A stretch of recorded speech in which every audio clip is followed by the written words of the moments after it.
हाँ तो बच्चों, स्वागत है आपका ट्रबल फ्री इंग्लिश चैनल में। और आज हम लाए हैं आपकी यूपी बोर्ड वाली रेनबो की क्लास 8th की बुक का लेसन 11 की एक्सरसाइज द ओल्ड काकी। जैसा कि इसका पाठ आप पढ़ चुके हैं और आज हम इसकी एक्सरसाइज करेंगे। सबसे पहले difficult words HUSBAND husband, NEPHEW है nephew, KADHAI kadhai, CRISPY crispy, IMAGES images, TEMPER temper, ABUSES abuses, THINKING thinking, PANDIT pandit, FURIOUS furious, PATTALS pattals, SERVING serving, TEARFUL tearful, MIDNIGST midnight, BUDDHIRAM Buddhiram, TRANSFERRED transferred, SYMPATHY sympathy, DOORSTEP doorstep, ENGAGEMENT engagement, CELEBRATIONS celebrations, RETURNED returned, INSULTED insulted, COURTYARD courtyard, FINISHED finished, REMAINED remained, COMMITTED committed, BLUNDER blunder,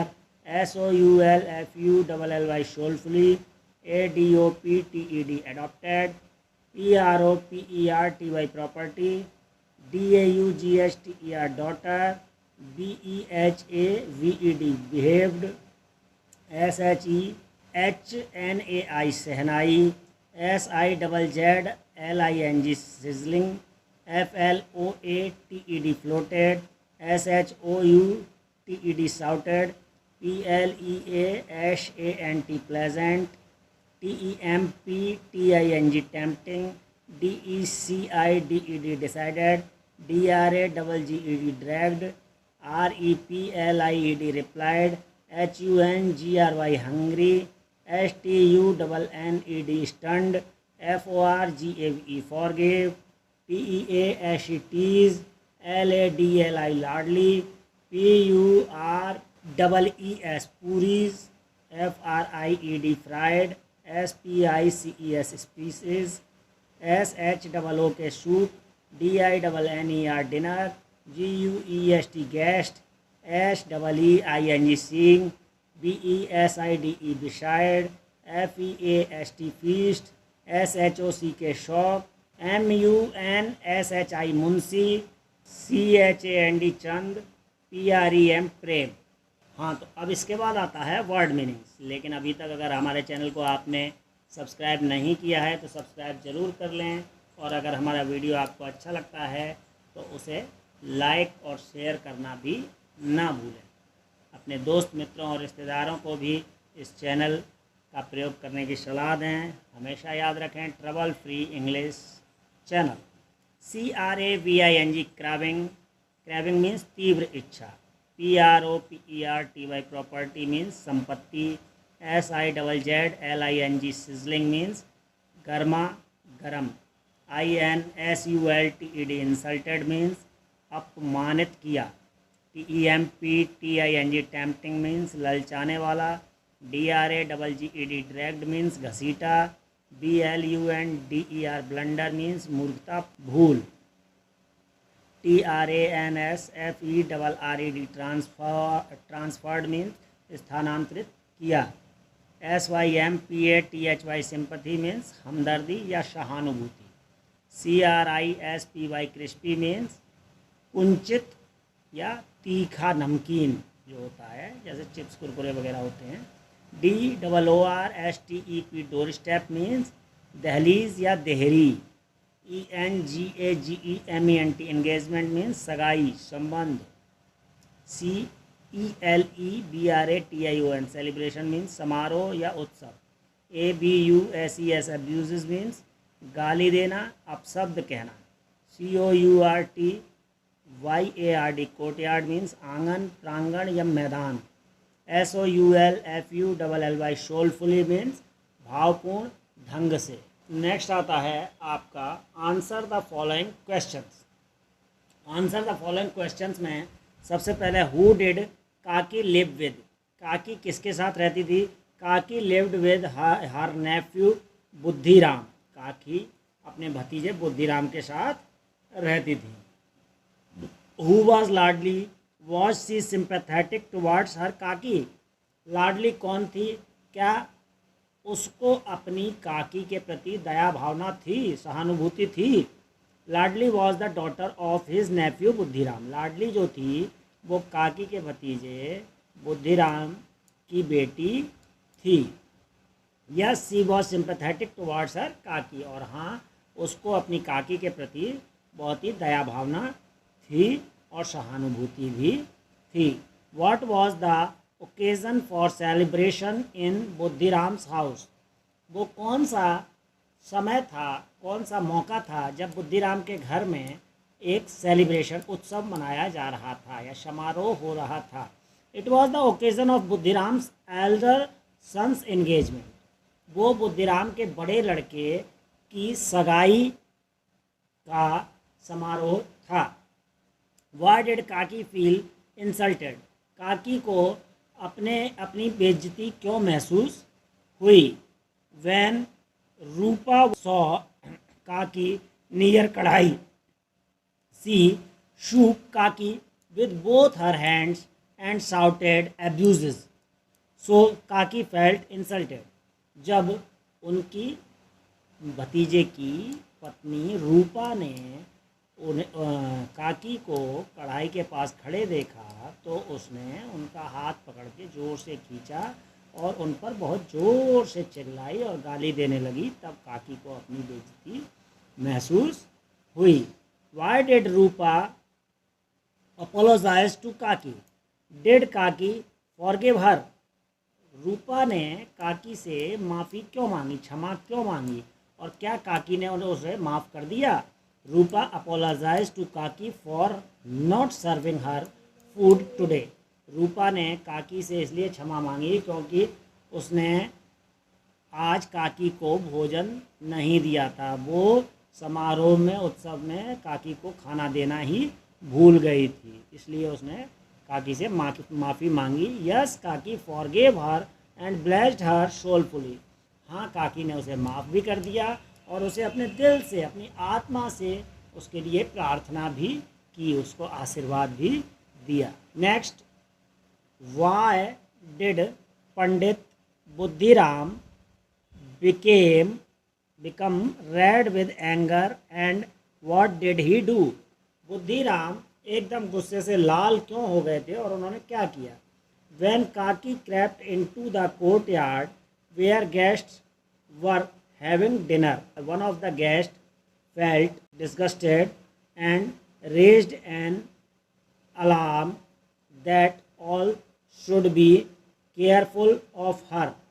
Looking at this, Pandit Buddhiram became furious. He caught Kaki with his hands and dragged her into the room.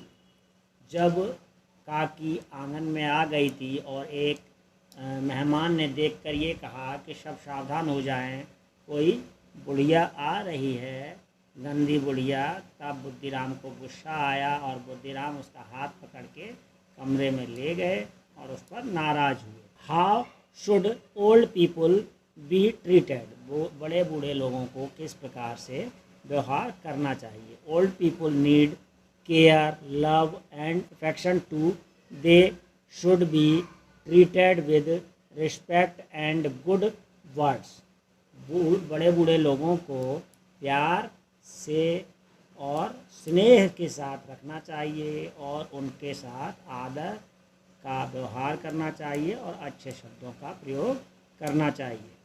Who said these lines to whom, ये नीचे वाली पंक्तियाँ जो लिखी हुई हैं ये किसने कही और किससे कही? Be careful, she may touch someone, सभी सावधान हो जाइए, वो किसी को छू सकती हैं। One guest said to the others, एक मेहमान ने दूसरे मेहमानों से कहा। गेट अप काकी, I have brought puris for you. काकी उठ जाइए, मैं तुम्हारे लिए पूड़ी लाई हूँ। ये किसने कही? लाडली सेड टू काकी, लाडली ने काकी से कहा। Take me to the place where the guests were eating, मुझे उस जगह ले चलो जहाँ मेहमान खा रहे हैं। काकी सेड टू लाडली, काकी ने लाडली से कहा। Next, no it's my share, नहीं ये मेरा हिस्सा है। किसने कहा? लाडली सेड टू काकी, लाडली ने काकी से कहा। नेक्स्ट आता है आपका एक्टिविटी पार्ट। कुछ पार्ट रह गया है जो बुक में है, मैं अभी समझा दूंगा। उससे पहले एक्टिविटी पार्ट।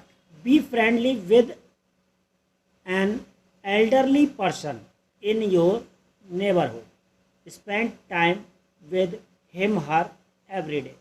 अपने आसपास, अपने पड़ोस में जो भी बड़े बूढ़े लोग हैं उनके साथ फ्रेंडली यानी दोस्तीपूर्ण व्यवहार करना चाहिए, अच्छा व्यवहार करना चाहिए और उनके साथ प्रतिदिन कुछ ना कुछ समय बिताना चाहिए। And watch the changes in that person, और उसके बाद देखिए आप उनके अंदर क्या परिवर्तन आता है। Talk about the changes you noticed, और उसके बाद आप एक दूसरे से बात करिए, जो परिवर्तन आपको देखने को मिले हैं वो बताइए। He becomes so happy with me, वो हमसे खुश रहने लगते हैं। He use to talk so many things, वो हमसे बहुत सारी बातें करना चाहते हैं, करते हैं। He waits for my company every day etcetera, वो हमारे साथ का प्रतिदिन इंतज़ार करते हैं। इस प्रकार की बहुत सारी बातें होती हैं। और अब हम लेंगे बुक का पोर्शन, जो इसमें नहीं कवर किया है हमने, वो बुक के थ्रू कवर करेंगे। बुक में से सबसे पहले पेज नंबर 47 से आपका आता है fill in the blanks. Complete the sentence with suitable words given in the box. ये बॉक्स में कुछ शब्द दिए गए हैं जैसे tempting, dragged, properly melted, crapped, forgave. इनको खाली जगह पे आपको भरना है फिल इन द ब्लैंक्स में। इससे ऊपर का पोर्शन हम कॉपी में करा चुके, कॉपी के माध्यम से। सबसे पहला आता है the cat dash silently towards the bird. इसमें क्या आएगा? क्रैप्ट। जो कैट थी वो धीरे धीरे रेंगती हुई बर्ड की तरफ छुप के आहिस्ता आहिस्ता गई। नेक्स्ट है the ice cream in the cup melted as it was very hot. जब आइसक्रीम जो थी कप में वो पिघल रही थी क्योंकि बहुत गर्मी थी। मेल्टेड आएगा इसमें।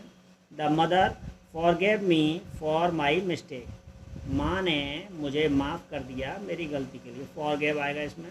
The labourer dragged the jute rice sack into the room, जो लेबर थी, मजदूर थे, वो खींचकर जो चावल के जो बोरे थे उसे कमरे में ले गए। ही always does his work properly, वो अपना काम हमेशा ही ढंग से ठीक से करता है। The dish which Amit prepared look tempting, जो अमित ने डिश बनाई है वो बहुत अच्छी लग रही है। नेक्स्ट आता है लैंग्वेज पार्ट। इसमें येट और ऑलरेडी और स्टिल, इन तीन शब्दों का प्रयोग बताया गया है आपको। सबसे पहले इनके बारे में पहले हम समझ लें कि ये कहाँ आते हैं और किस प्रकार से प्रयोग किए जाते हैं।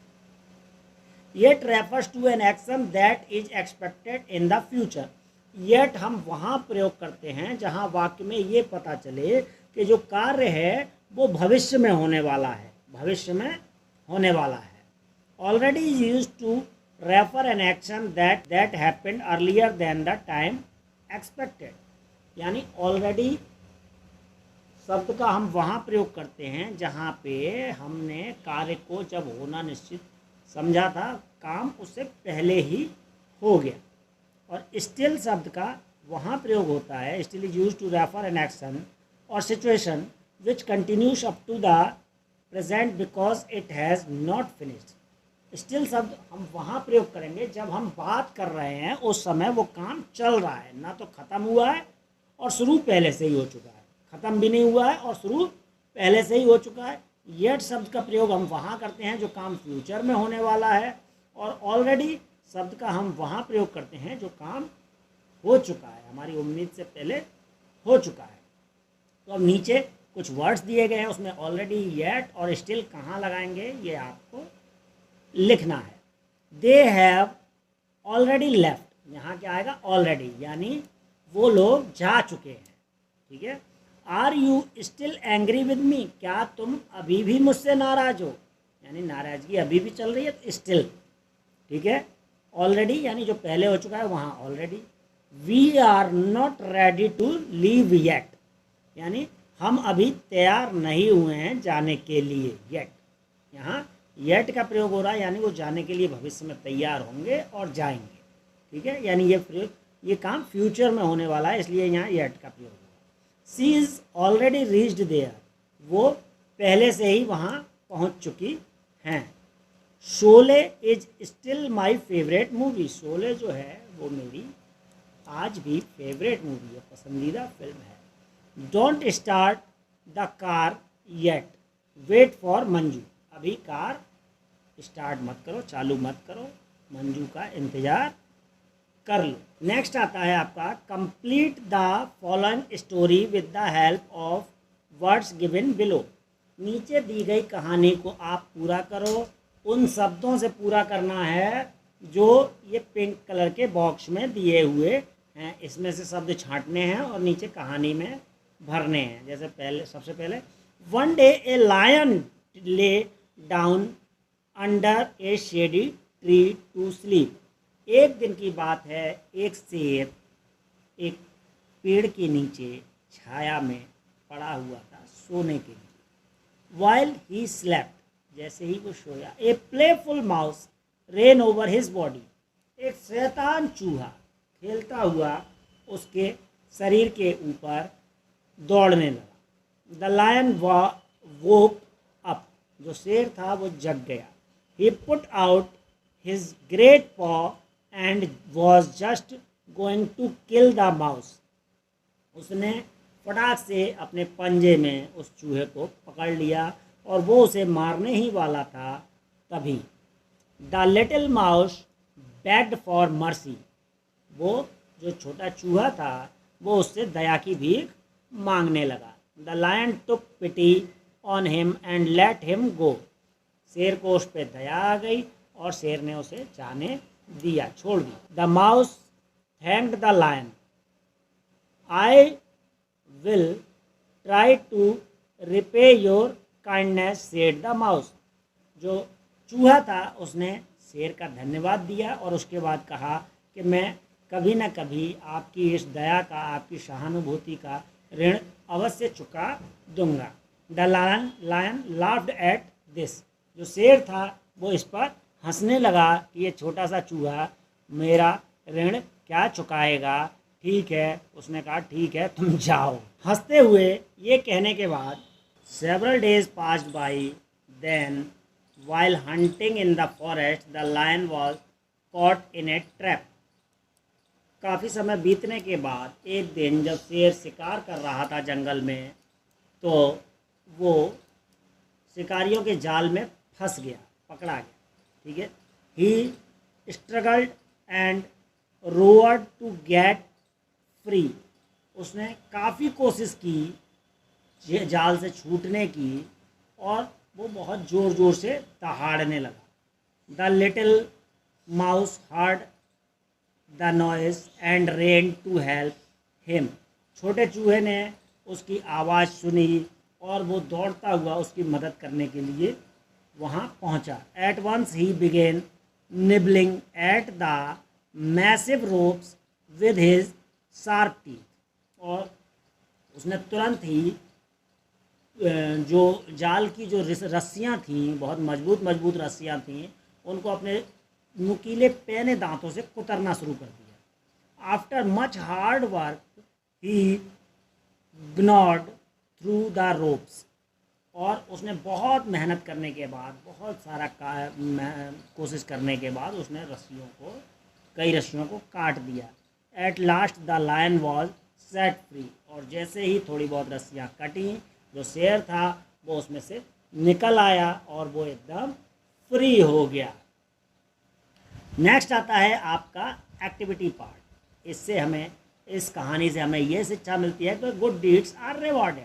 शेर ने एक अच्छा काम किया, एक सहानुभूतिपूर्ण दयापूर्ण काम किया, तो उसे भी उसका फल मिला। उसका भी जीवन, एक बार उसने चूहे का जीवन बचाया तो एक बार चूहे ने उसका भी जीवन बचा दिया। नेक्स्ट आता है activity. Talk to your parental and maternal grandparents, find out their favourite. आप अपने दादा दादी या नाना नानी से बात करिए और नीचे कुछ चीज़ें दी गई हैं, उसमें से उनकी फेवरेट, उनकी पसंदीदा चीज़ों का पता करें। ठीक है, जैसे टीवी प्रोग्राम, आपके दादा दादी नाना नानी का पसंदीदा टीवी प्रोग्राम कौन सा है। जैसे आस्था चैनल आता है, या भजन संध्या आता है, या भक्ति संगीत आता है। इस तरीके के चैनल्स उन्हें पसंद आते हैं ज़्यादातर, तो उसमें से ये पता करिए आप कौन सा है। रामायण है, महाभारत है, श्री कृष्णा है, तो उनका पता करिए और आप यहाँ लिखेंगे अपनी अपनी बुक्स में। नेक्स्ट आता है मूवी। उनकी पसंद की फिल्म कौन सी है। दादा दादी और नाना नानी की पसंदीदा फिल्म लिखनी है। ठीक है, जैसे बागवान किसी को पसंद है, या किसी को हरीशचंद्र पसंद है, किसी को कोई पसंद है, जो भी पसंद हो वो आप लिखेंगे। इसी तरीके से डिश पूछेंगे, उनकी पसंदीदा भोजन, दादाजी का क्या है, दादी जी का क्या है, नाना जी का क्या है और नानी जी का क्या है। इसी तरीके से उनकी सबसे पसंद का काम, उनकी हॉबी क्या है, दादा दादी नाना नानी का यहाँ आप लिखेंगे पूछकर। नेक्स्ट एक्टिविटी आती है आपकी, ये जिस तरीके से आपने दादा दादी का लिखा, इसी तरीके से आप अपने आस पड़ोस में भी कर सकते हैं, या अपने दोस्त मित्रों को भी इस तरीके की सलाह दे सकते हैं कि वो पता करें। ठीक है, नेक्स्ट आता है make new words with the letters from the word celebrations. आपको एक सेलिब्रेशन नामक शब्द दिया गया है, इसमें से आपको नए नए शब्द बनाने हैं। इसमें जो लेटर्स प्रयोग किए गए हैं उन्हीं लेटर्स का प्रयोग करके, तो इसमें से हमने C, A और T निकाल के कैट बनाया सबसे पहले। इसी तरीके से NAILS निकाल के नेल्स बनाया। इसी तरीके से BELT belt, NATION nation, COIN coin, LION lion, BEAT beat, RATION ration, ये सब बनते हैं। आप चाहें तो कोई और भी शब्द बना सकते हैं। आप अपनी कॉपी में सेलिब्रेशंस लिखिए और उसमें से नए नए शब्द छांट कर बनाइए। जितने ज़्यादा से ज़्यादा आप बना सकते हैं, ये आपके लिए एक्टिविटी है। बुक में इसका एक उदाहरण करा दिया गया है, और इस प्रकार ये चैप्टर की एक्सरसाइज आपकी ख़त्म होती है। और अभी तक अगर आपने हमारे चैनल को सब्सक्राइब नहीं किया है तो सब्सक्राइब जरूर कर दें। और ये वीडियो अगर आपको अच्छा लगा हो तो इसको अपने दोस्त मित्रों और रिश्तेदारों में शेयर करना और लाइक करना बिल्कुल ना भूलें। Thank you, have a nice day.